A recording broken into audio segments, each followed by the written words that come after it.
আজ 2 রকমের মাংস একসাথে রান্না করব। 2 রকমের মাংস একসাথে রান্না করে আগে কখনো খেয়েছো? আমি খেয়েছি। তো রেসিপিটা তোমরা দেখতে থাকো, তোমাদেরও কখনো কখনো কাজে লাগতে পারে। যাই হোক, প্রথমেই দেখো আদা রসুন পেঁয়াজ দিয়ে মশলা করছি। একটা মাংস ম্যারিনেট করে রেখে দিয়েছি। তো তারপরে এখানেই আর কি মশলার মধ্যে হলুদ গুঁড়ো, লঙ্কার গুঁড়ো, একটু সস দিয়ে ভালো করে মশলাটাকে ভেজে নেবো। তারপর তেল ছেড়ে এলে সেই ম্যারিনেট করা মাংসটাকে দিয়ে দেবো।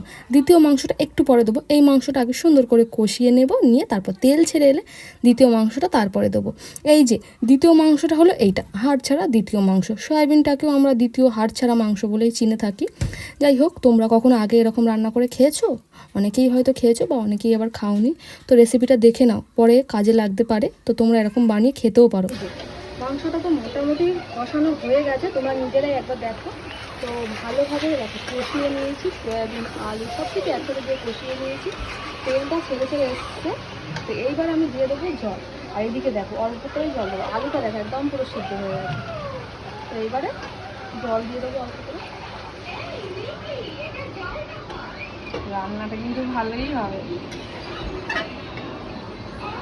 কে বলবে না কেমন হয়েছে?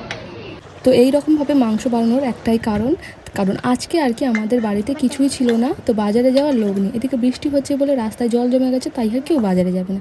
সেই জন্যই মাথা থেকে আইডিয়া বার করে এই রকমভাবে রান্না করেছি। সত্যি খুবই ভালো ছিল খেতে। তো তোমরাও যদি আর কি কেউ খেয়ে এরকম মাংস খেয়ে থাকো, অবশ্যই আমাকে কমেন্টে জানিও। আর যদি না খেয়ে থাকো, রান্না করে একবার খেয়ে দেখো, খুবই ভালো লাগে।